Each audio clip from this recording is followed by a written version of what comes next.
Você não tá sozinho. Todos nós temos aqueles pensamentos esquisitos que aparecem do nada, tipo uma notificação mental bizarra que diz: e se? A maioria é tão absurda que você nem fala em voz alta, mas eles estão lá, piscando na sua mente como um pop-up de computador velho. Hoje vamos contar os 10 pensamentos estranhos que todo mundo tem e que provam que somos todos um pouco loucos. Número 10.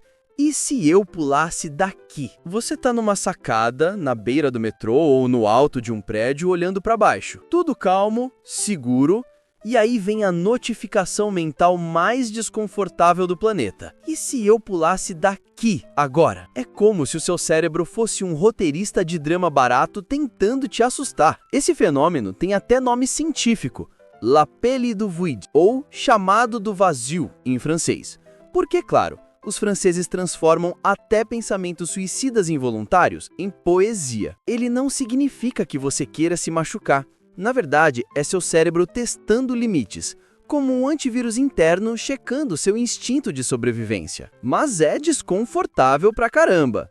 Você tá ali só curtindo a vista e de repente imagina o pulo, o impacto, o caos e depois volta ao normal, como se nada tivesse acontecido. Basicamente, seu sistema nervoso tá fazendo um trailer de filme de terror estrelando você. Número 9. E se eu gritasse do nada agora? Cena clássica. Reunião séria, velório, biblioteca, missa, sala de aula, todo mundo em silêncio, concentração máxima e o seu cérebro sussurra. Grita. Grita agora. Não é porque você é maluco. É porque seu cérebro é um adolescente entediado que adora imaginar o caos. Psicólogos chamam isso de pensamento intrusivo, imagens ou impulsos aleatórios que não têm nada a ver com o que você realmente quer fazer. É como ter um aplicativo de trollagem instalado na sua cabeça. Você fica lá imaginando o impacto, gente virando para você horrorizada, o clima sério virando cena de desenho animado. E aí você respira fundo e não faz nada, mas a sensação é tão vívida que parece que você realmente quase gritou. É o seu sistema nervoso fazendo um teste de botão vermelho. E se eu quebrasse essa regra social agora? A resposta? Provavelmente você não vai, mas seu cérebro adora brincar com essa possibilidade só para te deixar desconfortável. Número 8. E se eu simplesmente socasse essa pessoa? Você tá numa fila, no ônibus, no trabalho, e olha para alguém, pode até ser alguém que você gosta, e do nada surge o pensamento: e se eu desse um soco nessa pessoa agora? Não é ódio, não é vontade real de agressão, é só o seu cérebro se comportando como aquele colega de escola que sempre dizia: duvido você fazer isso. Isso é explicado pela psicologia como um tipo de pensamento intrusivo agressivo que não reflete desejo, mas sim a consciência absurda do poder que você tem de quebrar as regras sociais a qualquer momento. Seu cérebro basicamente lembra que você tem punhos e livre-arbítrio, e por diversão combina os dois. A melhor parte, você faz toda a cena mental. O soco voando, a cara da pessoa em choque, o caos ao redor e tudo em segundos. No fim, você só fica ali, parado, segurando sua sacola, parecendo normal. Só você sabe que acabou de protagonizar uma luta imaginária. Número 7. E se todo mundo ao meu redor for só uma simulação? Você tá andando na rua, olhando as pessoas mexendo no celular, carros passando, semáforos piscando, e então surge: e se tudo isso for só uma simulação e eu for o único real aqui? Parabéns!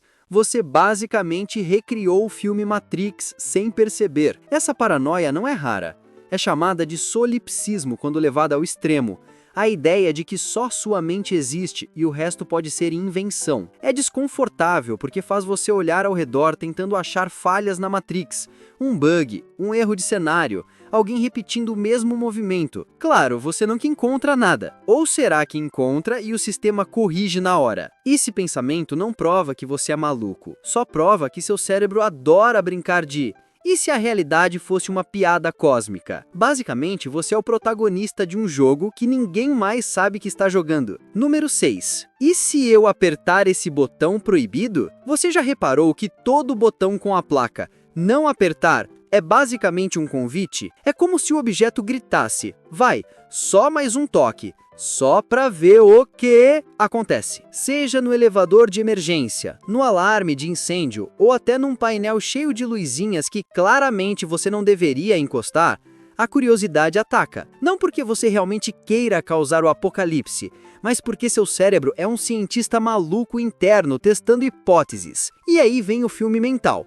Você aperta, alarmes tocam, todo mundo entra em pânico, helicópteros chegam, a SWAT aparece e você só queria ver se acendia uma luzinha. Esse pensamento mostra como somos programados para odiar proibições.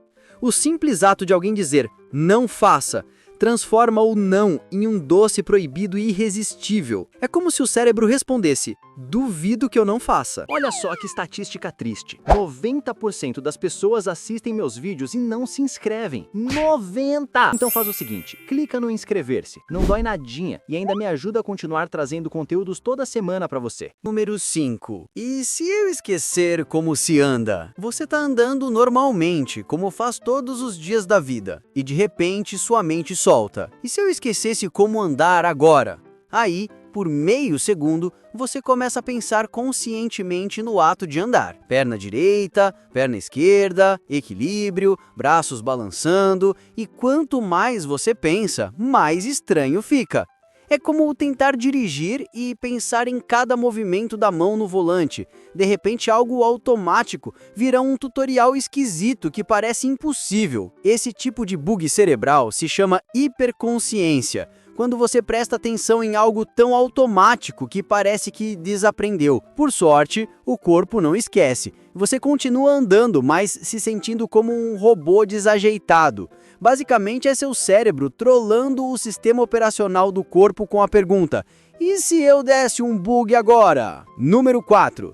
E se eu puxar o volante e bater o carro de propósito? Você tá dirigindo tranquilo, ouvindo música, talvez até cantarolando, e do nada, sua mente joga a bomba. E se eu puxar o volante agora e jogar o carro contra a mureta? Você não tem nenhum motivo para isso, não tá bravo, nem desesperado. Mas o pensamento vem como se fosse uma notificação sinistra, apenas uma ideia. Esse impulso é uma variação da chamada chamado do vazio, o mesmo mecanismo que faz você pensar em pular de uma sacada. O cérebro basicamente testa seu instinto de autopreservação, tipo, e se eu fizer algo idiota e mortal agora, será que eu me controlo? Na prática, você continua dirigindo normalmente, mas com aquela sensação desconfortável de que sua mente acabou de simular um acidente de ação hollywoodiano estrelando você. Obrigado, cérebro, realmente eu precisava dessa imagem perturbadora no caminho do trabalho. Número 3. E se eu abandonar tudo e ir morar no meio do mato? Um dos pensamentos favoritos do cérebro cansado da vida moderna. Você tá pagando boletos, ouvindo barulho de trânsito, atolado de tarefas e surge o devaneio. E se eu largasse tudo, sumisse e fosse morar numa cabana no meio do mato? Na sua cabeça, a cena é perfeita. Você caçando peixe com as próprias mãos, plantando batatas, vivendo em paz com a natureza como se fosse um personagem de desenho animado zen. A realidade, claro, seria você desesperado na primeira semana, brigando com mosquitos, passando frio e sem sinal de Wi-Fi. Mas o pensamento é sedutor, porque aciona a fantasia de escapar da sociedade, um instinto primitivo de buscar sobrevivência simples. Esse devaneio é tão comum que quase todo mundo já se imaginou largando o emprego e virando ermitão. Basicamente, é seu cérebro tentando te vender a ilusão de que vida simples é só desligar o celular e abraçar árvores. Número 2. Será que tranquei a porta mesmo? Clássico absoluto. Você sai de casa, fecha a porta, gira a chave e 5 minutos depois, seu cérebro começa: mas será que tranquei mesmo? Será? Tem certeza? E se alguém entrar e roubar até o tapete? Esse loop mental tem até nome: checagem obsessiva. O cérebro odeia a incerteza, então ele começa a plantar a dúvida só para te irritar. Mesmo que você tenha visto com seus próprios olhos a porta trancando, a memória falha porque o ato é tão automático que não fica registrado. Resultado? Você volta, gira a chave de novo, olha fixamente, às vezes até tira foto como prova. E ainda assim, 10 minutos depois, lá vem o pensamento outra vez. Basicamente, é como ter um aplicativo de Netflix da paranoia rodando em segundo plano na sua cabeça. Número 1. E se ninguém realmente gosta de mim? Só tão fingindo? Esse é o chefe final dos pensamentos intrusivos. Você tá rindo com amigos, conversando de boa, tudo normal, e aí o cérebro solta. E se eles só estiverem sendo reeducados e, na real, me acham insuportável? É a famosa síndrome do impostor social. Psicologia explica que isso nasce da nossa necessidade primitiva de aceitação. Ser rejeitado lá atrás na evolução era quase uma sentença de morte. Hoje, não tem mais tigre e dentes de sabre esperando você ser excluído da tribo, mas o cérebro ainda age como se tivesse. O resultado é essa paranoia de bastidores. Achar que todos têm uma reunião secreta sem você, onde falam o quanto você é estranho. No fim, é só ansiedade social travestida de teoria da conspiração pessoal. Basicamente, seu cérebro é um roteirista dramático criando reality shows onde você é o eliminado da vez. No fim das contas, esses pensamentos não significam que você enlouqueceu, só provam que o cérebro humano é um comediante de humor negro trabalhando em tempo integral. Todo mundo já passou por isso, mas ninguém admite. Então relaxa, se você já pensou em pular, gritar ou virar ermitão no mato, parabéns, você só é humano.